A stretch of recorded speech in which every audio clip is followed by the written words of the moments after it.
Oh, looky. It's Sean, and it's not Twos, and there's no rant today, so everybody's going to have to suck that up. We got an interesting show for you today. We got a new guest host coming on for today. That's the first time in 130 mashups, so that's going to be a lot of fun. So I'm looking forward to that, but before we get to all of today's show, a shout-out to Twos and his days off. You know, I guess he's somewhere with his feet up, folks. Maybe he's probably sitting there with a cigar or something in his mouth, feet up, kick back, listening to this, maybe. And, of course, we're at 22 viewers and counting. Thanks for joining us Friday morning on the Mashup. We're here every Friday, 10 a.m. Mountain Standard Time, and we got a whole lot of things to get to today. Let's start with, we start with the fact we got the Mashup collection. So if anybody's interested in repping the Rooster and all the good stuff, I'll toss that in the comments.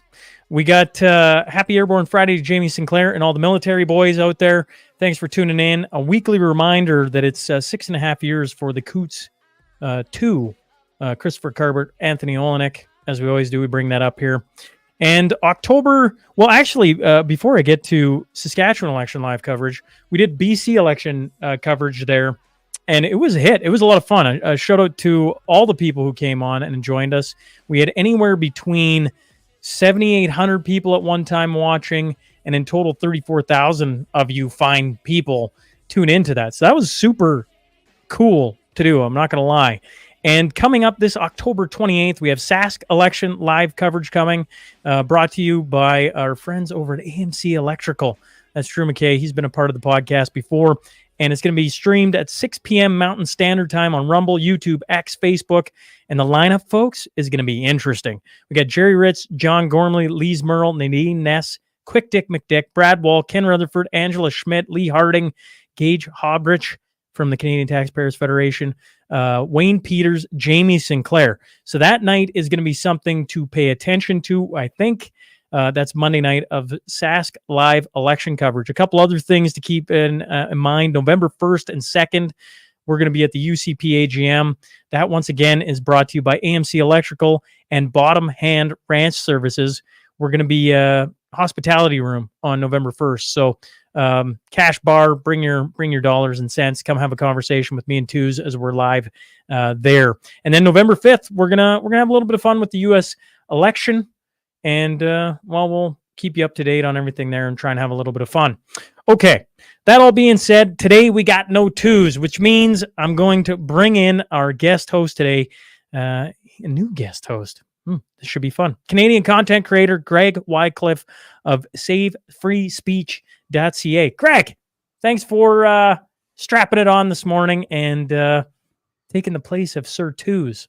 Hey, no problem. I'm honored to fill the big shoes of Twos, and I hope to do a good job today and telling everybody about the clown world of living in Canada. So, well, I think you won't have any problems. If you have never bumped into Greg, folks, he's been on the podcast. Of course, you're out in Ontario, which should give this an interesting flavor, I would think. It's first time that I've had. I think when I go back through the hosts that Twos had while I was gone, it was either Alberta or Vance Crowe, who's St. Louis. So you had a guy from the States, and we've had mainly Alberta co-hosts. Now we're going to have a little side-to-side, coast-to-coast, if you would, of Canada. So thanks for hopping on and doing this. Yeah, no problem. I hope I can give a diverse perspective on what's going on. However, at the same time, I get a lot of comments of, you don't live in Alberta? I thought you hated Ottawa so much that you live in Alberta. It seems like you would live in Alberta based on your opinion on Ottawa. But no, I'm in Ontario. I just also hate Ottawa like you guys. But diversity is our strength, I think is the slogan, isn't it? That's what they say. Trudeau's never wrong. We'll get to if wherever you guys are tuning in from, make sure to comment. Murray Henderson, good morning, folks. Michelle Krieger and Zane, and on we go. Yes, I know everyone's missing Twos. Yes, I know. I get it. And Kevin Demon. All right. Cool. Well, let's get to it. We got a full show today. We got a guest going to join us here in a couple minutes as well to break down one of the things going on here in Canada. Either way, we'll see if we can't inform, maybe do a little entertaining this morning. Every rat but one fleeing the ship. This is a National Post article.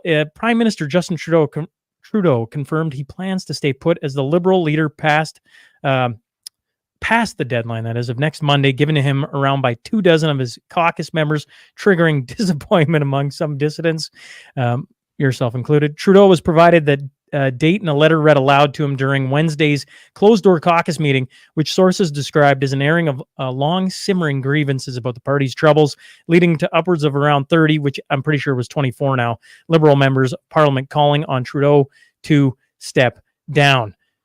It's all about the election. It's all about winning.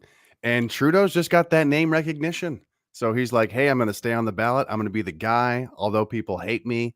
Who's heard of you? Who's heard of you, Mark Miller? Like, they're trying to get Mark Carney's name out there as someone that people have heard of. But at the end of the day, his international acclaim, his popularity, Justin Trudeau, he wants it on the ballot. Liberal Party wants it on the ballot because, I also think that him stepping down would sort of be a sign of retreat, as if all of his BS ideas of progressivism are actually all nonsense, which they are. But if he were to retreat and step down, it would actually make it seem like there might be a cultural shift happening, which is happening, but it would signify that.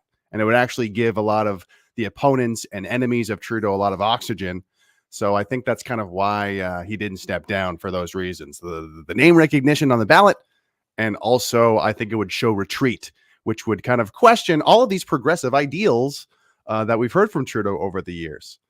But isn't it giving an oxygen to, like, him staying in is giving oxygen to everyone in the opposition, because he just, every time he opens his mouth, you're like, oh man. And every new scandal that breaks, I'm like, I can't imagine being a part of the Liberal Party and being like, this is a good idea. Greg, we're sitting having a beer. Let's keep Justin. He's got great name recognition. Yeah, he's got name recognition, all right.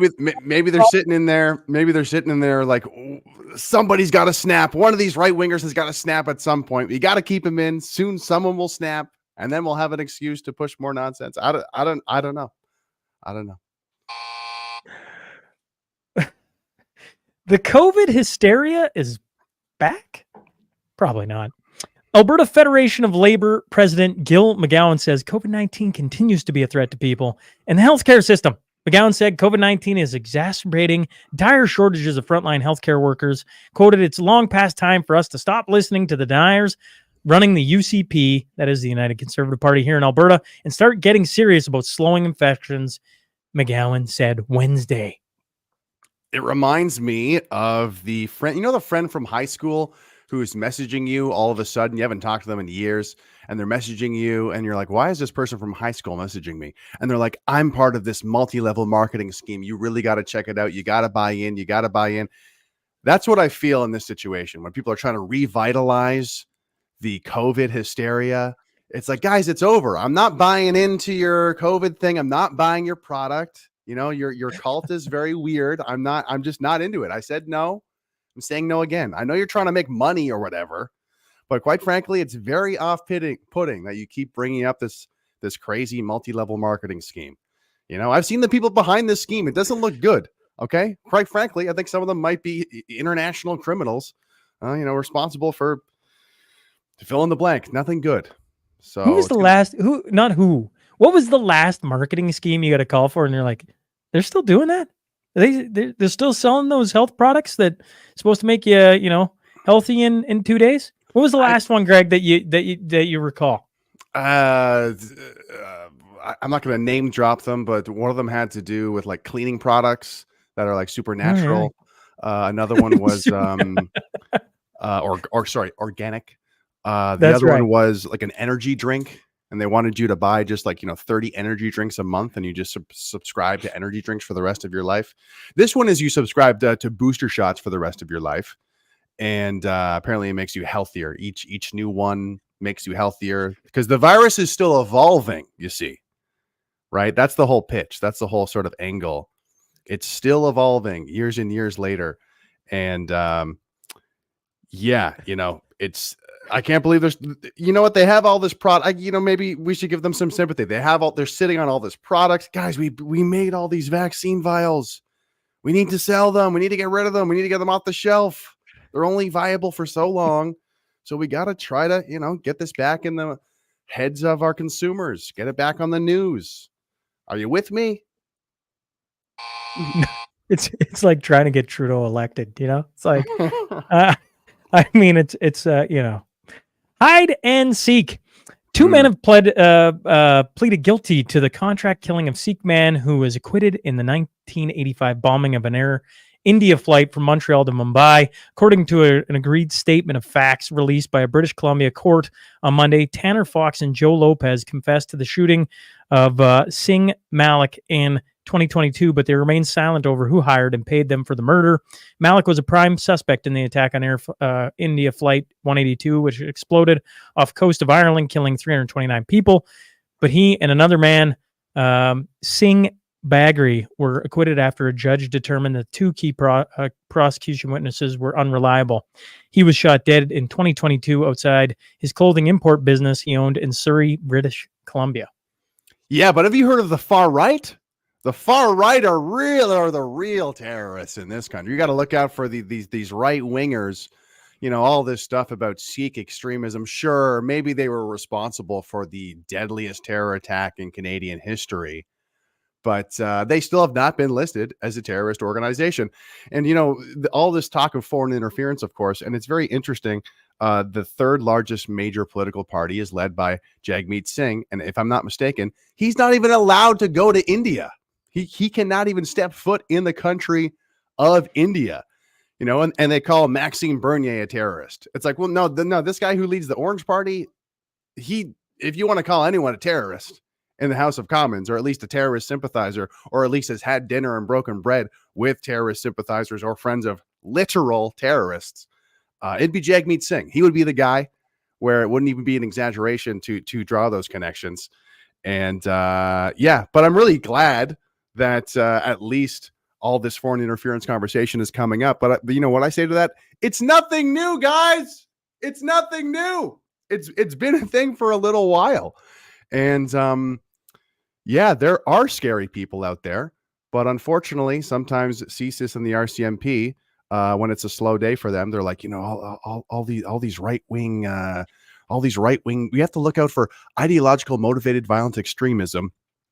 And it looks like people who criticize Justin Trudeau, not these Sikh men who are, connected to the Air India bombing. Here's Brenda Belanger said he was the second person assassinated from the Air India, and Jagmeet was also labeled a terrorist from that attack. He changed his name. He's on the terrorist list. I don't know if that's correct rate to what you're talking about. Yeah. He's on the list. Is this Twos? Is this Twos commenting? Technically, Trudeau and his ex also had dinner with Splody folks. He says, "Hey, Greg, looking great." So there you go. I guess he is signing on. I am curious on the foreign interference. I mean, I'm pretty sure we've covered this at length. But you talk about our government and you look at all the things going on, and you read all the reports. On your side of the country, what are people saying, Greg, about all this? I mean, the average person in Toronto doesn't even care about the politics. They're here for the free stuff. They're caught up in the rat race, and to them, it's kind of just a passing meme on their Instagram feed. So they don't think much of it. What does the average person think of the foreign interference? They pretend to care, I guess. They're kind of caught up in sort of the mainstream sort of frame of the conversation, which is like, oh, they're looking into foreign interference. They're looking into it, and it's like, yeah, I think it's kind of been a thing for a while. I also find it kind of interesting too. I don't want to rub people the wrong way here, but I'm pretty sure it's a rule in the House of Commons that if you're going to talk about foreign interference, you cannot be a white person. You're not allowed to talk about foreign interference and be a white person. Every time, is it me or every clip that I see in the House of Commons, it's someone wearing a turban. It's someone who's, non-white. Sometimes they don't even speak good English. and they're talking about what do you about foreign interference? It's like, really? Like it's quite amusing, the clown show of this country. But Keep to the people commenting. I found this interesting. I don't know if I just glazed over this at some point. Brenda says, "Fact he can't go to the USA or back to India." And I was like, I didn't know that Jagmeet can't go to the United States. I didn't know that. And then another Mark Cole says, yes, India has Jagmeet listed as a terrorist to India, and he can't be extradited because he is a politician. So that's, I mean, people are blowing my mind this morning on the comments. I didn't. I guess you hear all the stupid things he says, and you see him sit down and as Greg's pointed out, break bread and talk to these people. But I didn't know a couple of those things, so that's very interesting from the chat. I appreciate people chiming in. And a guy who's done a ton of work on this is a guy who's been on the podcast before, is Mocha Bazurgan. He's been documenting the Palestinians and some of the protests going on and discussions in Calgary. It's making me wonder about, I probably should reach out and try and get him back on the podcast, because it feels like there's a whole lot more to be talked about that people should know about. Absolutely. You definitely check out his Twitter, Mocha Bezergan, I think is how you say his last name. But he's been following the Khalistani movement in Canada for some time now. And it is a sort of interesting juxtaposition, because we all saw the sort of burning Canadian flag, and they said, death to Israel, death to USA, death to Canada. And the thing is, there's plenty of clips of Khalistanis burning flags and, destroying, like killing effigies of the Indian prime minister. They've been doing this for a while now. But it's just interesting how that never got any sort of mainstream attention at all, because this content is like outrageous to see this happening on Canadian streets. A sort of foreign group of people who are, some of them are calling for their own nation state of Khalistan in Canada. And it gets very little mainstream attention. And I'm sure if you get Mocha on the show, he would kind of illuminate why that is.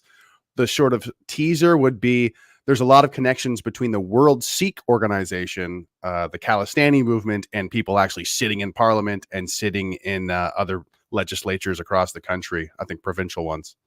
Don't quote me on that, but yeah. Inflation relief. The Bank of Canada claimed victory against high inflation on Wednesday as it delivered its supersized interest rate cut and signaled its policy rate will likely to continue falling in the coming months. The half percentage point interest rate cut marks the fourth consecutive reduction since June and brings the central bank's policy interest rate down to 3.75%. Quoted, high inflation and interest rates have been a heavy burden for Canadians. With inflation now back to target and interest rates continuing to come down, families, businesses, and communities should feel some relief. Yeah, I don't feel too relieved. I feel like this is only a temporary thing. I feel like things are still going to get more expensive. Is this signify a upward trend? Is the inflation going to completely reverse with these rate changes?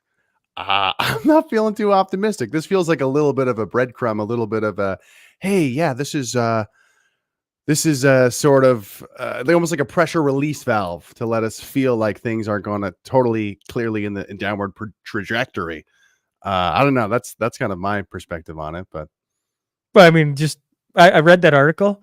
I'm like, if I go talk to 5 people, 5 in a row, and ask them about the cost of living right now, the cost of it's not even like it's insane. Like it's and you tell them, insane. But yeah, did you see the rate change? The rate cut. We got a rate cut. It's like, okay. Yeah. Well, yeah. Have you seen the price of milk? Doesn't really, it doesn't jive. Yeah. It doesn't help me this week.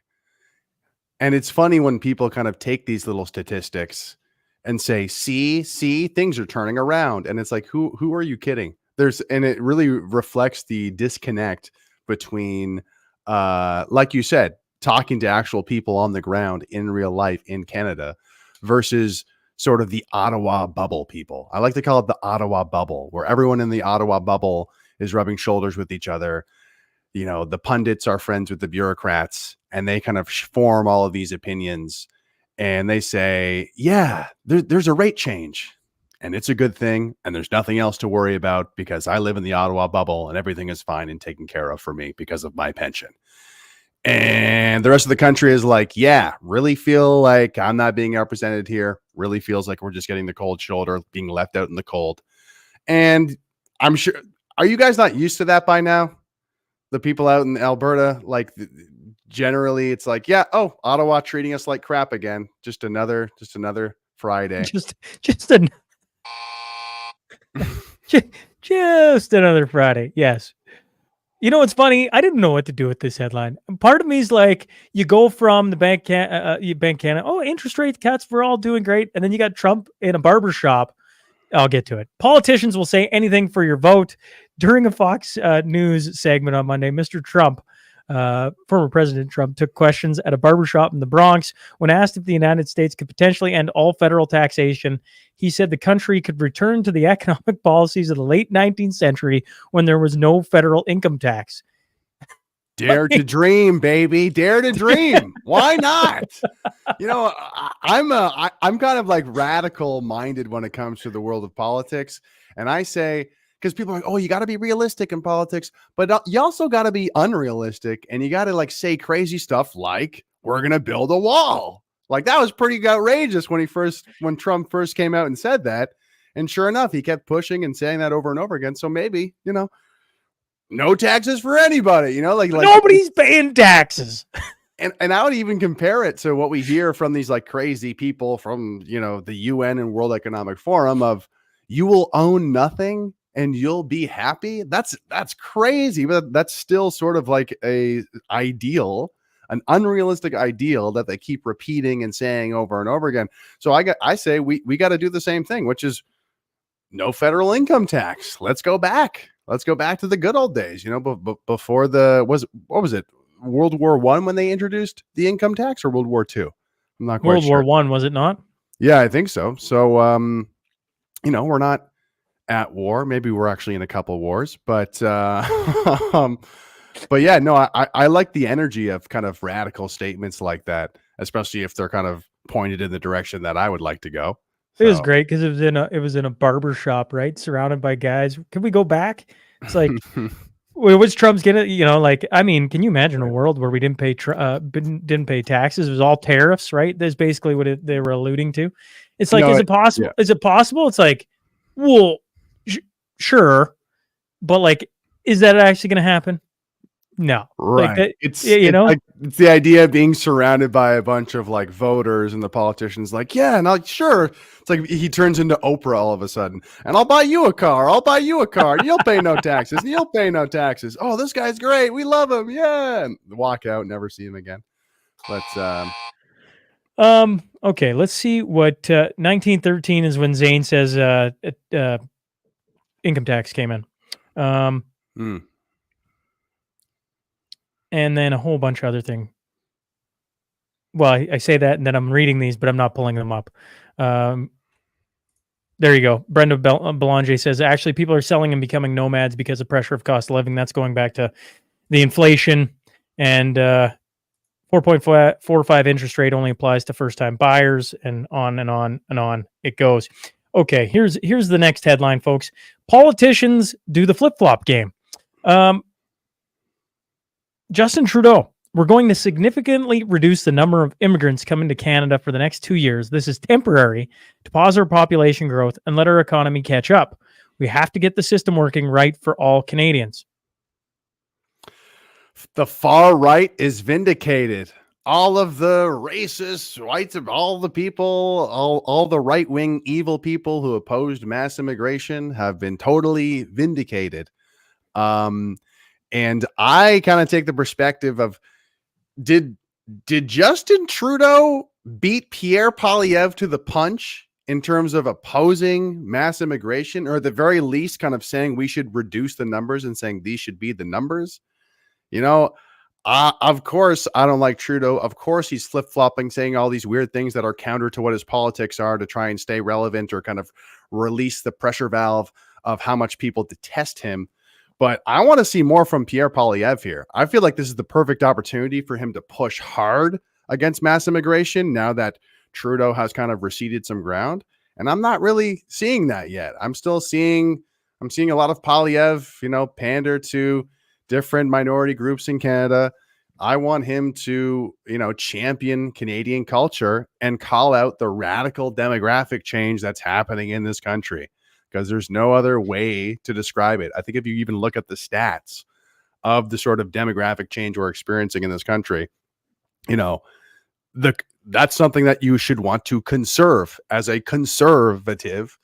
But quite frankly, we're not seeing that too much out of Poilievre here in terms of actually pushing back against mass immigration. And I think a great example is don't get me wrong, Poilievre's doing a lot of good stuff. He made a video some months ago all about the housing crisis. He's a smart guy. He understands numbers and how all this works. In his whole video about the housing crisis, he doesn't once bring up mass immigration. I hope he starts to now. I hope he starts to connect the dots between the healthcare crisis, the housing crisis, and the many other issues like the going on in Canada, because it's all connected, the rising crime as well, to mass immigration. So I'm hoping this will turn into, a campaign for Pierre Poilievre to push back against mass immigration. But at the same time, I don't know if he has the willingness to really kind of be bold and actually say the things that the majority of Canadians feel. I just wanted to pull this up. I pulled it up, and when you finish, because you go like, oh, it's mass immigration and everything's over. When you look at the numbers, like, am I reading this wrong? Like, am I 2025, 395,000 people are going to come in, down from the 485 target, and then you go 2026, 380 down from the 500, and I'm like, I don't know. Like, I mean, it's down. It's down. It's a negligible difference. The numbers aren't nearly low enough. Like, it would be a drop in the bucket. We welcomed over 1 million people last year or something? I think it was 1.2, wasn't it? Yeah. So between temporary workers, students, illegals, on and on and on. So this would just be for permanent residency. So it doesn't even include that stuff like family reunification and everything else. Right. So like part of it gets celebrated as this like giant victory or something. And what I think you're pointing out is like he should be pushing harder on this, because look at the underlying numbers and you go, holy crap, we're already in a pickle. Like, I just did a roundtable on the housing industry crisis and the shortfall there, and it's only getting worse. The more, they're going to be millions upon millions of homes short. You're like, oh, what are we going to do? What are we going to do with all this? Absolutely. And when people show up and they're in the lower tax bracket, and, we have to pay for their health care as well. Mass immigration connects to the cost of living as well. And if Poilievre were to come out strongly against mass immigration and say, you know what, Trudeau, I'm so glad you said that. Now you're not going to call me racist. That's great. We need to reduce the numbers way more. He would get so much support if Poilievre said something like this. His entire base everyone who supports him would love it if he were to come out and say something like this. But unfortunately, I feel like Poilievre is still timid. He's still afraid of the media calling him names or something, or he's playing it safe. This is what, Pierre Poilievre supporters always say. No, he can't say that. He's got to play it safe. And it's like, well, if you can't represent your constituents as a politician, then what are you doing? You're not doing your job. And as I think it's becoming abundantly clear, even people who are apolitical are starting to say stuff. Actually, a joke that I say on stage in Toronto when I'm doing stand-up is, how I know there's too many black and brown people in Toronto? Because all of the black and brown people in Toronto are complaining about all of the black and brown people in Toronto. Everyone's talking about this. And, it's Pierre Poilievre, this is your moment. This is your moment to actually, let's turn the tides on this issue and push back. Because right now his rhetoric is, Trudeau broke the immigration system, but I'm going to fix it. And it's like, can you actually just speak more directly to the issue of too many people are coming in here and we need to slow that down? Can we be more honest on this issue? That's what I want from Pierre Poilievre. That's what I'm praying for. He's got the platform. He's got, he's going to be probably the next prime minister. And if he doesn't get more honest and direct on this issue, that's a big red flag for me. That's a big red flag because, he's going to be the guy in charge soon. And this is your opportunity, Conservative Party supporter, to apply pressure. If you want to email your MP, hey, why doesn't Pierre Poilievre push back more against mass immigration? This is his moment talk to your EDA, talk to your other conservative friends, say something, because you matter. Okay. And it's only by applying pressure that the Conservative Party will move and do the right thing. We're gonna slide over to we got a guest in the back. But before we get there, we'll read the headline and then we'll bring her in. If you want a picture of the future, imagine a boot stamping on a human face forever. George Orwell. We're talking about Bill C-293. I'm gonna bring on lawyer Lisa Myron. You may recall Lisa. Thanks, Lisa, for hopping on first. Hey, everybody. Hey. So nice to be here with you. You may recall Lisa from the podcast. She is lawyer Lisa on Substack. She is writing extensively about Bill C-293. That is the Pandemic Prevention and Preparedness Act. And, you know, a couple of things. One is there was this big, like, I don't know how many times I got text saying it passed through Senate this week. And I was like, did it pass through Senate? Then I go look and I can't find anything on it. And the other thing I found really interesting is there's no CBC articles on it whatsoever. You can't find them talking about this document at all. So, Lisa, can you bring us up to speed? What the heck? Just bring us up to speed on Bill C-293. Yeah, happy to. Okay, so it's at the second reading. And the senator who introduced the bill in her speech at the Senate references none other than the useless eaters Harari in introducing the bill for the second reading in the Senate. And I've got to say, boy, you know, the bill that goes after agriculture and meat eating and, you know, emphasizes bug eating or alternative proteins, however you want to define that, references the useless eater. Like, she just has no filter, this woman. It's at the second reading. And something, I've got to say, there's a lot of great things happening on Bill C-293. I did a live talk in Burlington on Wednesday, and over 100 people showed up. And, you know, I spoke to people. They're invigorated about Bill C-293. They want to stop this. And I met this lovely couple, and they spend dawn to dusk printing up letters, Bill C-293 letters, going into the public square and, you know, going to shopping malls and telling people about Bill C-293. And they have this printed up letter, and they're like 100% sign rate. Canadians are really responding, and they're actually taking their personal voices out there. That felt great. And my son came back, and he said he was in the restaurant, and two old guys were talking about Bill C-293. So it's like starting to bubble up, so that she told two friends and she told two friends. It's starting to really, really happen.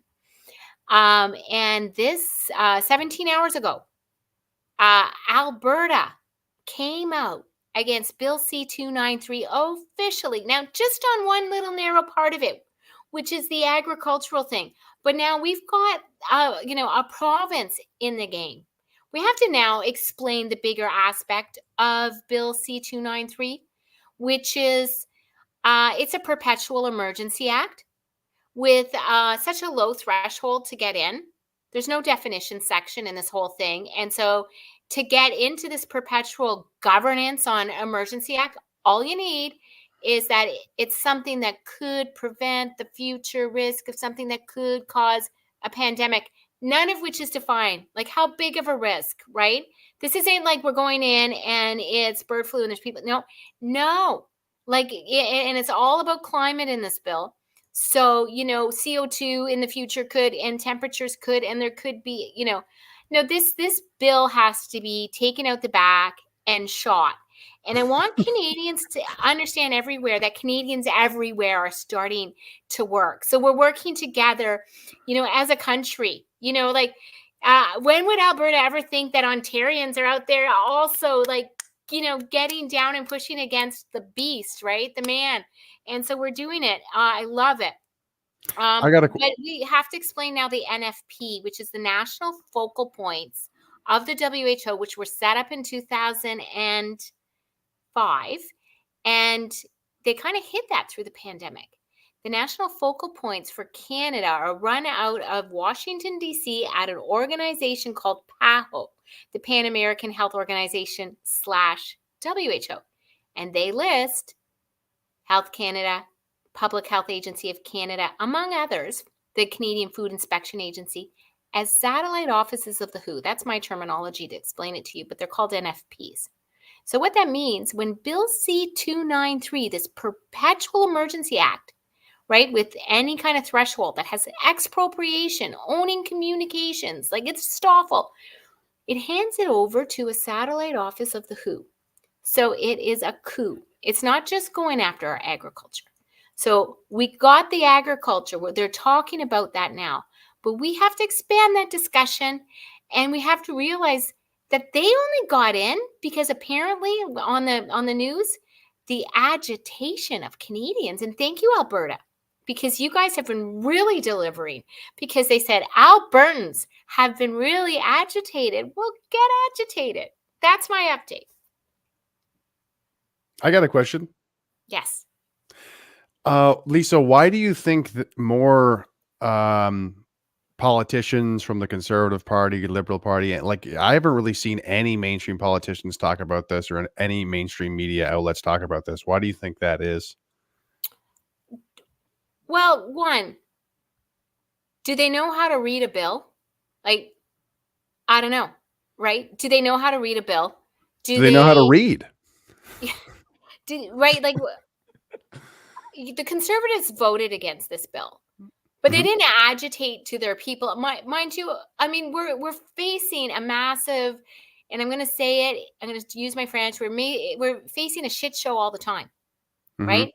Right? If it's Bill C-10, then it's Bill C-11, and then, it's Bill 63, and, it's pound, and then the news cycle is also pounding all kinds of issues. And then there's the numbers, right? And then there's the Canadians really suffering, right? The homelessness, the tent cities, the fentanyl. It's a Cloward-Piven strategy. But what I see here is Bill C-293 is the tip of the spear of the globalists. And they might have overshot their mark, because Bill C-293 gets advanced by Erskine Smith in 2022, June of 2022.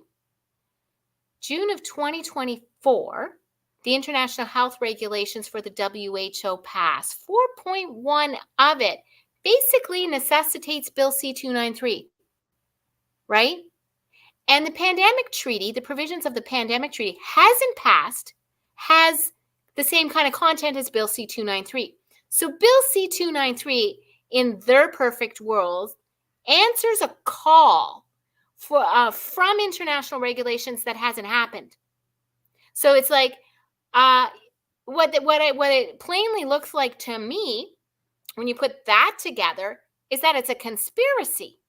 So if it was a legitimate WHO negotiation on the international scene, they wouldn't know what provisions would actually end up in the negotiation. Right? If 196 parties were legitimately getting together to end up with a treaty and international health regulations, they wouldn't know the content of them. And then here you have Erskine Smith putting together the bill that answers those two international items, one that only passed in 2024, but he puts his bill in 2022, and one that hasn't passed yet.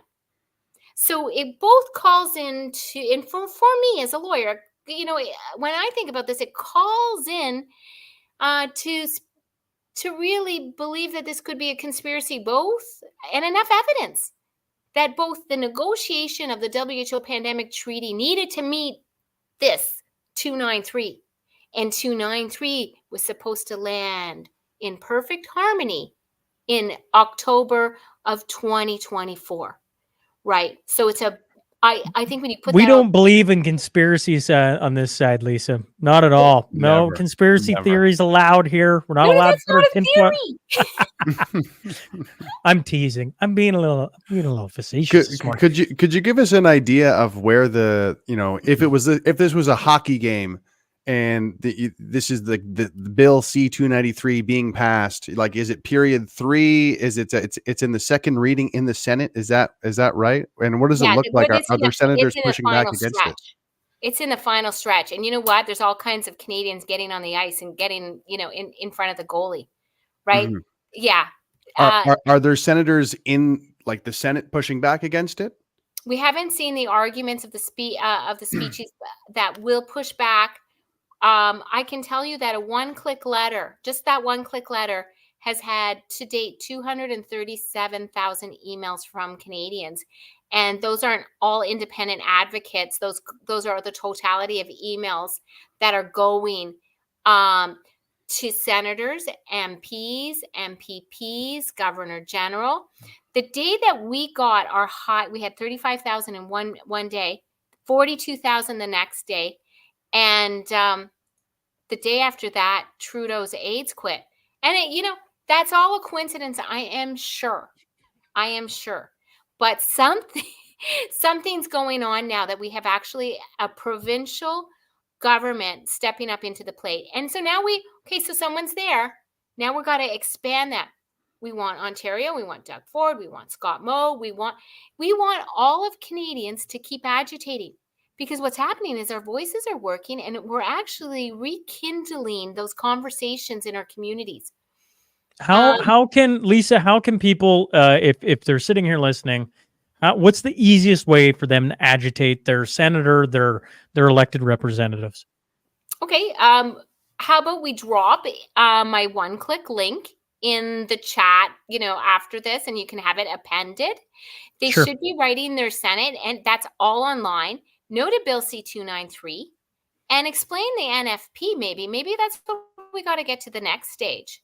But what other people are doing is they're taking that one-click email, they're printing that up, and they're going and talking to the strangers and neighbors, and they're meeting their friends and colleagues, and they're talking about something that's important to us. I think it's completely beautiful, and I want us to keep pushing. Thanks, Lisa. Appreciate you coming on and short notice and giving us an update. Really appreciate the work you're doing. Keep moving forward. Well, thank you for giving a platform to this. Okay, bye, guys. It's funny. I texted her, Greg. I'm like, oh my God, I can't figure out this 293. So I texted her like 20 minutes before the show. I'm like, what are you doing in 20 minutes? She's like, I don't know. What do you need? I'm like, well, I could really use you to come on and try and explain 293 to the audience of where it sits. So there you go, folks. A little update from lawyer Lisa Myron on where we're at with, I don't know, Bill C-293. All right, shocking. Mail-in ballots will decide BC election. Okay, I led off the start of this hour with like how successful our live election stream was, and we had a bunch of different personalities come on, and people were texting me the next day. It's like, well, what happened in the election? I'm like, I don't know. It was like 11 at night, our time, almost midnight, and we still didn't know. It was 46-45 in favor of the NDP, and this is what the news of today is. The final outcome of the 2024 provincial election in British Columbia won't be known until at least Monday, with two crucial riding recounts starting Sunday afternoon. Initial counts for the October 19th provincial election show the BC NDP are leading 46-45. Okay. And then it went on to say, Western Standard said, Elections BC has revealed now that around 65,000 ballots have yet to be tallied. The office had originally said the number was closer to 45,000, and shocker, it's way higher than they thought. Is democracy real or is it fake? Is this a real democracy? Is this authentic? It's very hard to know. And I think that the first step is to be, what's the word? Very, very active and insistent and sort of hyper vigilant about it, because the spooky, creepy thing about living in Canada is if our elections were compromised, let's say they are, who would do something about it? Who would be doing the research and ringing the alarm bells about it? Because unfortunately, I don't think the CBC would. I don't think any of these mainstream media outlets would. These so-called investigative journalists that are the most popular in the country, because they get subsidized by the government. So I don't think they're actually doing that digging. And when you look at, aside from that, the other independent journalists, like, it would be up to us. It would be up to people to actually do that research, to look in to see, oh, wow, they are compromised. And I guess it's almost like there needs to be like a new organization in Canada who just hyper vigilantly focuses on this singular issue, which is election integrity across the country. We have to bring up, of course, what is it? The Dominion voting systems. Well, I'm glad you did, because I reached out to Chase Barber, right? Edison Motors, he's been on the show multiple times. Yep. And he sent me a text and he was trying to find out who's doing the voting election services in BC. Right. And it shouldn't shock any of us that it's MNP. And MNP is the one he basically got in a huge battle with because he was trying to get, and forgive me, Chase, I wish I could have had you on to explain a little better than me, but basically he was trying to get some of the government funding for Edison Motors, right? They're green tech, right? And MMP is the company that reached out, said, would you like us to help you? It's going to cost you X, but we'll guarantee you get so much funding. And he said no. And then the company that was monitoring the applications was MNP, right? So it was a complete MNP was going to submit to MNP. And now they're the ones doing the election system. You're like, oh my God, this can't, like, are we watching this in real time? I'm like, it's a provincial election. And now we're seeing, it's gonna be a week after the election. Maybe we're gonna get some results. It's like, what? Is this the real world or not? And what's even worse is this is kind of becoming a normal thing, right? It's becoming a normal thing. It used to be mail-in ballots. Next day, you will hear the results of an election, yes. And now it's this normal thing of like, it might take a few days. It might take a few days for us to flub the number. I mean, it might take us to count them. It's going to take a few days for us to count them properly, is what I meant to say. You had the U.S. election do it, which is the largest election in the world. So now it's become normal to hear that the election. Where is it? It's like, why? We don't know. They've literally said they're going to take a week to figure it out. A week to figure it out. The amount of money the government spends on things. Pay some people, get them in. Let's count some votes, and let's find out what we got for a government. Yeah, and I mean, it's alarming because people like you and me, we follow the politics, the play-by-play, and we get very outraged or upset or concerned about this going on. But if you talk to the regular Canadian, average Canadian, they might not be as alarmed or as concerned because it's not being put in their faces as, hey, we might live in a fake democracy. This might be fake elections, and I say that I mentioned starting an organization because somebody needs to do the work of looking into this stuff and then educating the rest of us to say, this is what the play-by-play looks like. This is how sketchy it is. Just to kind of validate our concerns, or at the very least to show the people who might be messing with our elections that, like, we're on top of you. We're gonna hold you to account, because I don't really see the solution to this problem other than us crossing our fingers and hoping they're not rigged. You know what I mean? It's not a good feeling. It's not. It's yes. I'm curious to get your thoughts on this. Alberta shenanigans. Okay.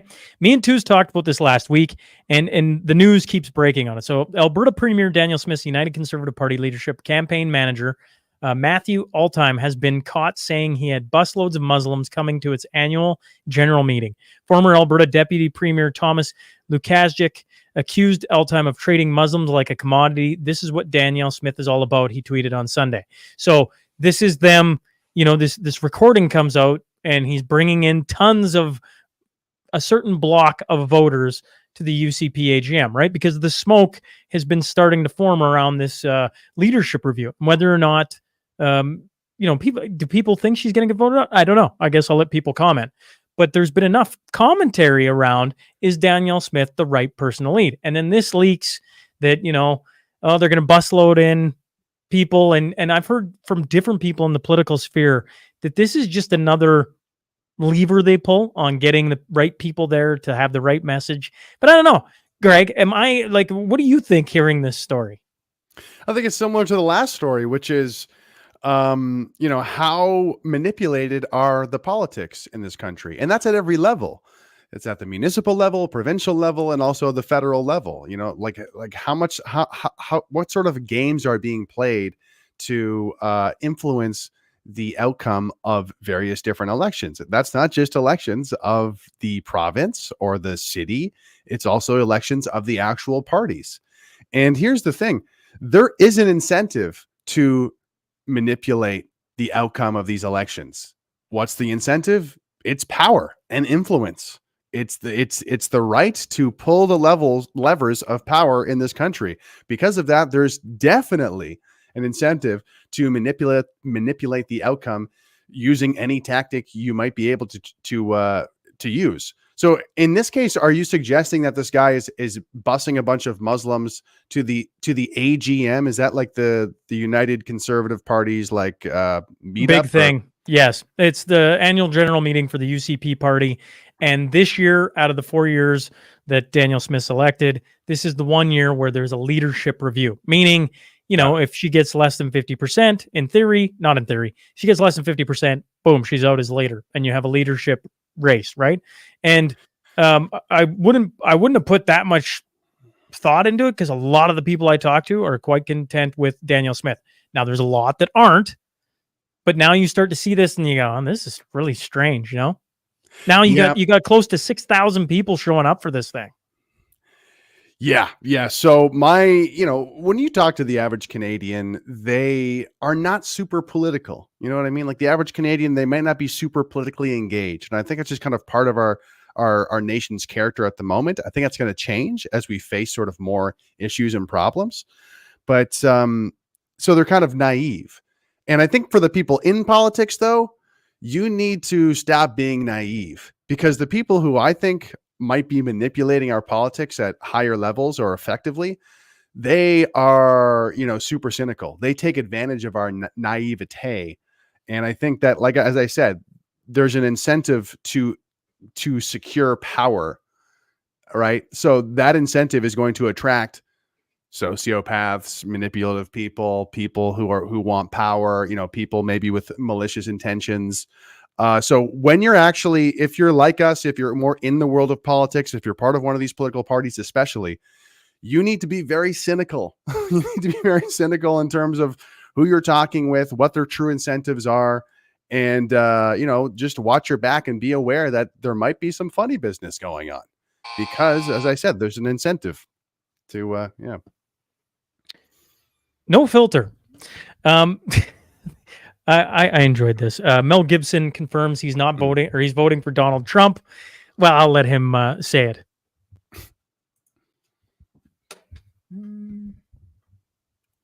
Second term with the president's second term. A lot of people I know what it'll be like if we let her in. Yeah. Oh, really? And that ain't good. Yeah. Well, miserable track record, appalling track record, no policies to speak of. Yeah. And the border, right? She's got the IQ of a fence post.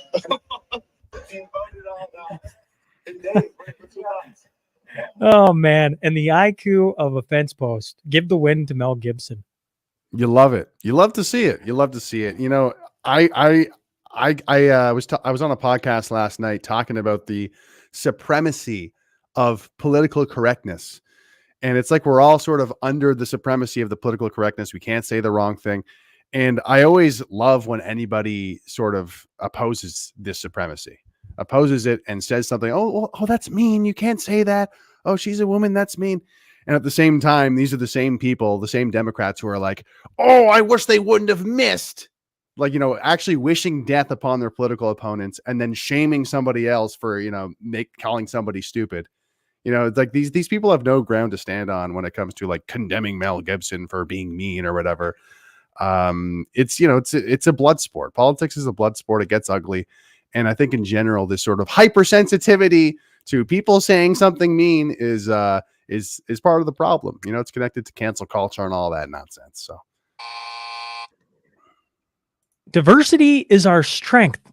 A firestorm has erupted over revelations that the Islamic religious concepts have been abusively forced on elementary students at Montreal's Bedford Public School since 2016. Concerns have now expanded beyond Bedford to 3 more schools in the area.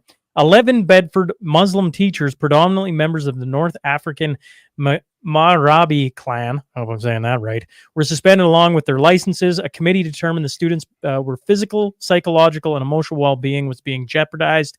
The teachers are accused of screaming at students, treating boys and girls differently. For example, gender discrimination against girls, not allowing them to play soccer, and inflicting humiliating punishments on children with learning disabilities who were called lazy. These students were deprived of help because resource staff were barred from entering classrooms. Yeah, you thought residential schools was bad. No, but this is This is a crazy story. And once again, I love your title for it. Diversity is our strength, because this is simply something that you would not hear about talked about on the CBC, because it has a negative implication upon diversity. It's like we have a bunch of, African teachers who are enforcing Islamic beliefs onto their students violently and abusively. Like, this is a crazy headline. Were you able to find like the CBC or anyone else like talking about this? No, I don't. As you mentioned it, I'll Google it real fast again, because It's just the Montreal Gazette and the Western Montreal Gazette. Oh, you know in- what? The CBC.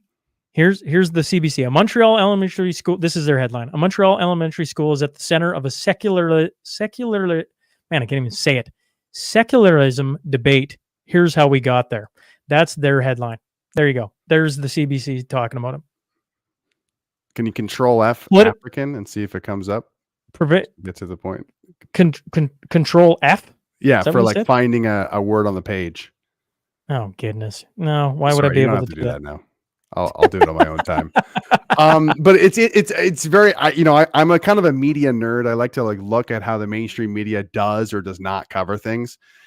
And it would be my bet that maybe they do bring up the fact that they were African, or there's an Islamic tilt, or that kind of colors the entire thing. But if it's mentioned, I can guarantee you it'll be at the bottom of the article. Nothing to do with the actual headline, nothing to do with the actual, sort of the actual cultural weight, or the sort of cultural trajectory, I guess, of this story, which is obviously significant. But again, like, let's read the headline, the CBC headline again, and see if it has anything to do with culture. A Montreal elementary school is at the center of a secularism debate. Here's how we got here. So nothing about teachers abusing students and look, cultural beliefs. If you look underneath that, Greg, you go, provincial politicians accused of pouncing on religion for political gain. Yeah, exactly. Right. How are they framing it? Right. They're framing it yet not on the actual story. It's very interesting. Very interesting. Heist fail of the week. Before we got started, Greg was asking me, he's like, I got comments on everything but this heist thing. And so if you're new to the show, like Greg, we do heists from time to time. This is probably the worst heist of all time. And of course, it happens while Twos isn't here. A former pro football player plot to rob $1.2 million in marijuana profits 3 years ago went awry when he discovered the bags full of stolen cash were too heavy to carry. So the bags being heavy is probably something you should have planned for. One, you're going to steal a lot of money. That's great.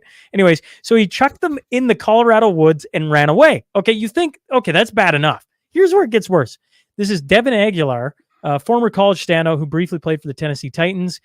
He made another big mistake during the previously unreported December 2021 heist. He forgot his gloves, the gloves he wore for this, in the bag, which was later found by cops. Just like that football game all over again, where you forgot your gloves. Crap, it happened again. I forgot my gloves for the heist. Crap. What is this, amateur hour?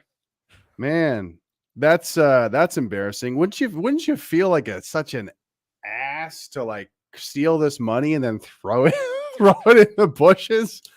Wait, this is a bad idea. Oh wait, and while it's a bad idea, I'm gonna put my gloves in the bag. Just like what? Idiot. Yeah. Yeah.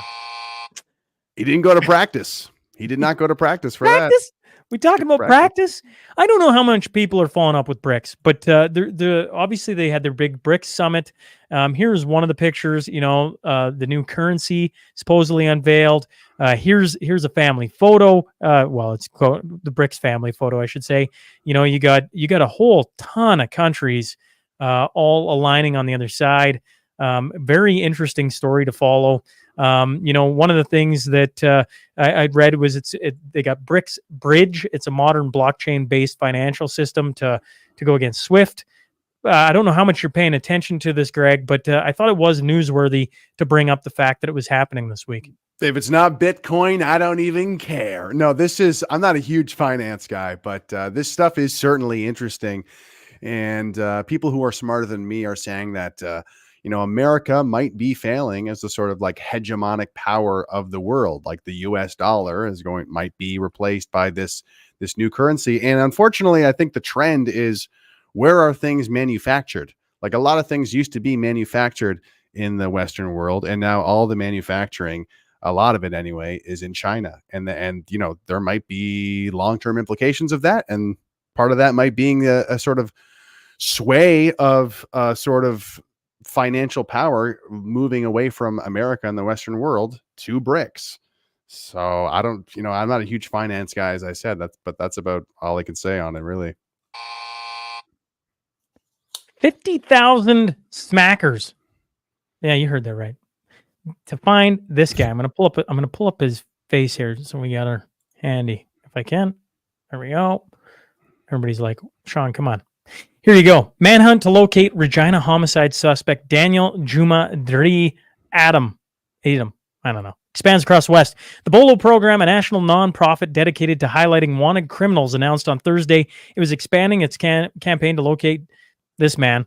The effort includes an extensive billboard campaign across Saskatchewan, and Alberta offers a reward of up to $50,000 for information leading to Adam's arrest. So I thought, heck, hey, Mashup listeners, you see this dude, it could be 50,000 smackers in your pocket. Or to Ontario's in Greg's world. If you're wondering what he looks like a Regina man. We're looking for a Regina man. If you see him, he'll look like he's from Regina. He also has dreadlocks, and here's a photo of him. But no, isn't this the police's job though? I mean, it's kind of funny. It's like, hey, citizen, we'll give you $50,000 to hunt down this Regina man, and it's like, isn't that your job? Isn't that why we pay taxes, for you guys to find this guy? It's funny though. I tell you what, if they did this on all the criminals, pedophiles, et cetera, I feel like the population would be like 50 grand to find that guy. All right, let's find this guy. He can't be that hard. That's a fair enough point. Maybe this would like be we're not. If it was $5, I'd be like, oh, interesting. $50,000. Like, man, we should find this person, fund the mashup, and away we go. We got 50 in the bank. We could start our own thing, just following the Bojo project, and just start find these guys. Is this an app? Is this an app idea that we're going to develop together? Maybe. Oh my god. Find the criminal. Find the criminal. That'd be crazy. Because I was just thinking of the alerts you get on your phone, and you look down, and it's like looking for a gray Honda, $5,000 reward. Oh, I might get off the couch and actually look. Then, dang. $50,000 reward. You'd be like, holy crap, out the door, hun, let's go. He's in your area. He's in my area. I could get 50 grand. It'd be like Pokemon Go, except you're looking for pedophiles and criminals. I mean, that'd be a pretty cool app, would it not? It would be. Beneficial to society as well. Mm-hmm. Free speech. Professional regulators in Alberta may soon have less control over censoring employees and members' personal opinions and beliefs.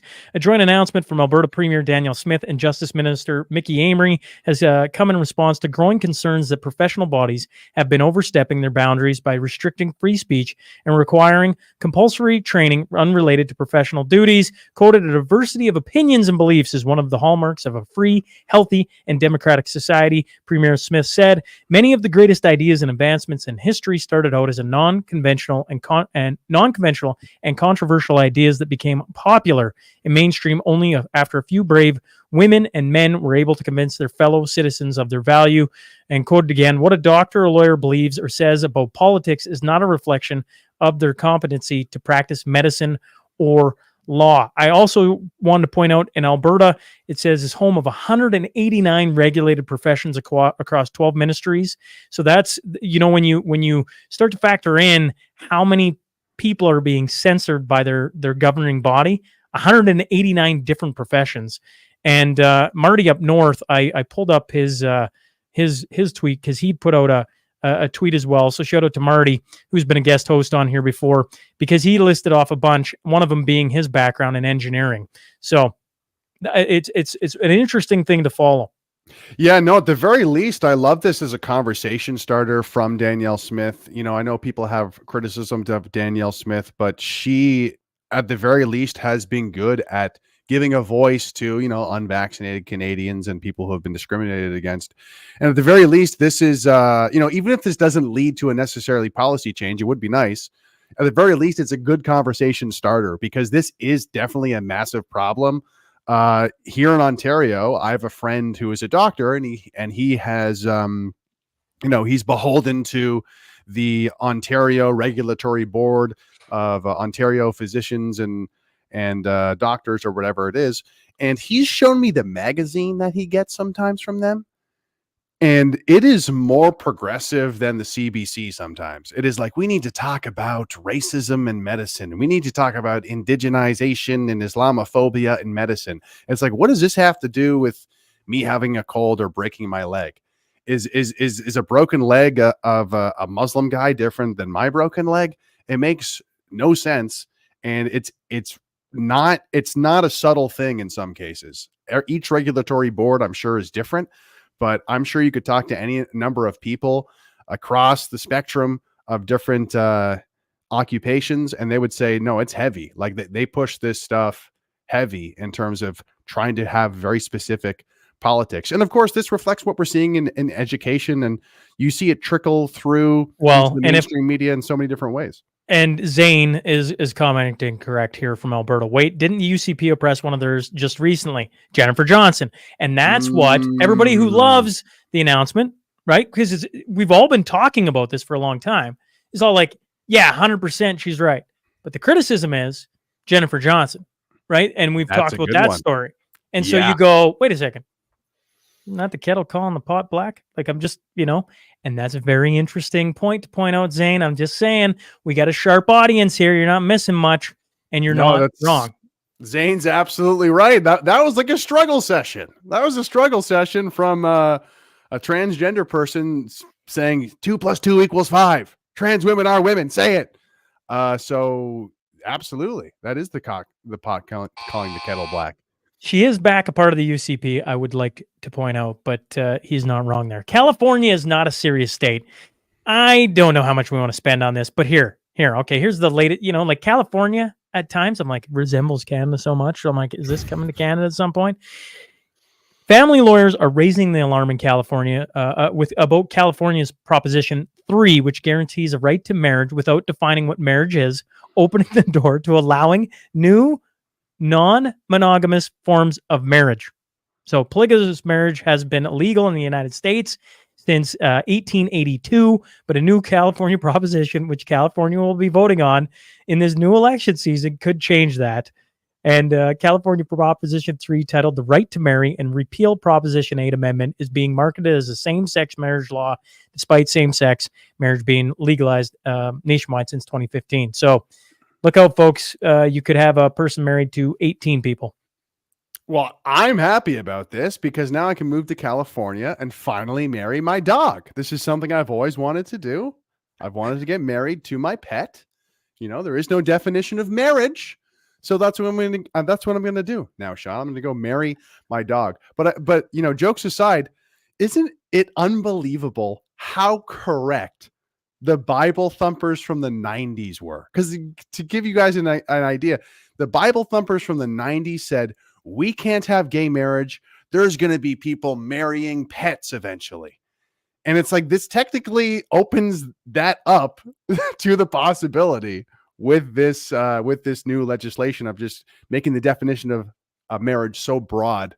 But I just think it's funny that more and more often it's like, we thought these crazy Bible thumpers were insane, but like they're kind of being validated and vindicated. They're looking awfully sharp. They're looking awfully sharp. Yeah. Right. Yeah. I mean, this is pretty wild. It is California. So, you know, I go, I should have just stuck it in here. The goofy news. Okay, the goofy news, folks, this week. I'm going to rattle off a couple things here. First, starting with a church service ends after an 8th hour after guitar's delay pedal gets stuck. And here's a quote from this article. Like, I'm like, this would be rough. I thought we were just really going all in on Oceans Explained. That's a song. That song always feels interminable. When we hit chorus number 17, though, I started to suspect something was amiss. 3 hours in, one of the backup singers just fell over. It was a worship service of attrition. At some point, somebody's just got to step up and say, hey, can we just stop singing this song for the last three hours? Wild. German police say pizza order number 40 came with a side of cocaine. German police busted a pizzeria in western city of Dusseldorf after that also delivered a side order of cocaine when customers asked for number 40. That was one of the best-selling pizzas, criminal director Michael Graf von Moltke told reporters in Dusseldorf, you don't say. And a New Zealand airport wants you to hug goodbye faster.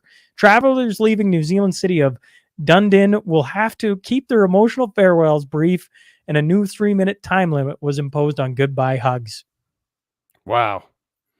I remember hearing about a code at our local pizzeria. You'd ask for extra green peppers if you wanted something extra special and green with your pizza. It costs another 10 or $20 for your pie, but so this isn't something new then. No, it's not. It's not. Drug dealers will find a way. They will find a way.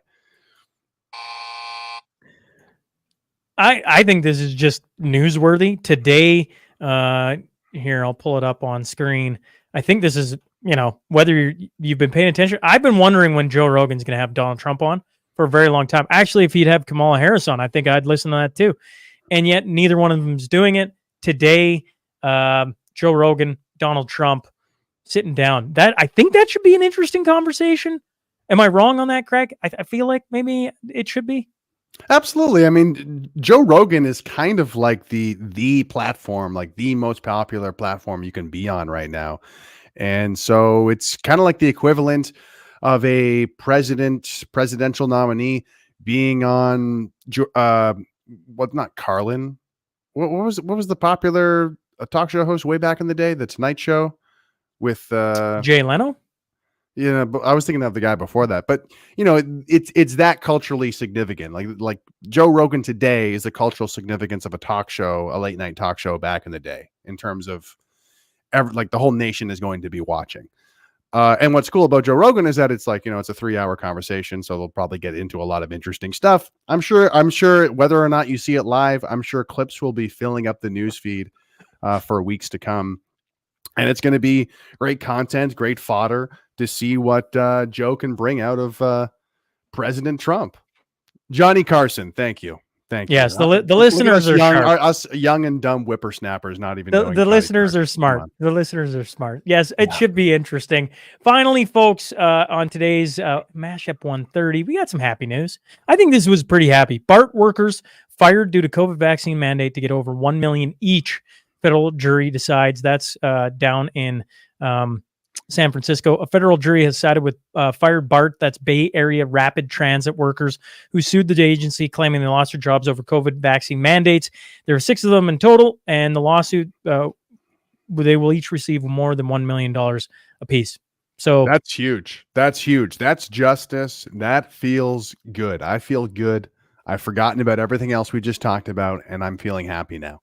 But hopefully that translates to something here in Canada and other COVID cases identical pretty well to this. You hope so. You hope that we're going to start to see our own. Mashup 130 in the books. Folks, I was happy to have Greg hop on with us. Hopefully I wasn't too painful for him. I know there's some comments in there, people wishing Twos was back, but saying Greg was doing okay. They're probably more harassing me, saying Sean needs to just allow Twos to host the show. That's usually how it goes. He only allows positive feedback of Twos, so it's interesting. They didn't know what to do this week. They're like, I can't say anything good about Twos because Sean won't show it because I'm in control this week, folks, and you're learning. But I appreciate you hopping on, Greg, and doing this, answering the call. I think this has been a lot of fun. Mashup 130 in the books. Your thoughts to close it out? Thanks so much for having me. And yeah, I think we covered a lot of good ground. Happy to be on the show to try and attempt to fill Two's massive shoes. Sounds like I failed, but hey, the only way we can get better is by trying. That's not what I was saying. I thought you did fantastic myself. And I would point out that having a guy from the other side of Canada was interesting as well, because you have some interesting takes that me and Two sitting here in Alberta, at times we align a lot on a lot of things. At times we just argue like an old married couple. Either way, thanks, Greg, for hopping on. Folks, thanks for hopping on as well. Thanks for being here. Make sure to like, share, subscribe, and we'll see you next week. Oh, and tune in Monday night, would you? We got the Sask election live stream. It's going to be a ton of fun. And, just before I go, I'm going to rattle off the names so everybody remembers. Jerry Ritz, John Gormley, Lees Merle, Nanine S., Quick Dick McDick, Brad Wall, Ken Rutherford, Angela Smith, Lee Harding, Gage Hodbridge, Wayne Peters, Jamie Sinclair on Rumble, YouTube, X, Facebook at 6 p.m. Mountain. It's going to be a ton of fun. Twos will be back. Greg, until next time. See ya.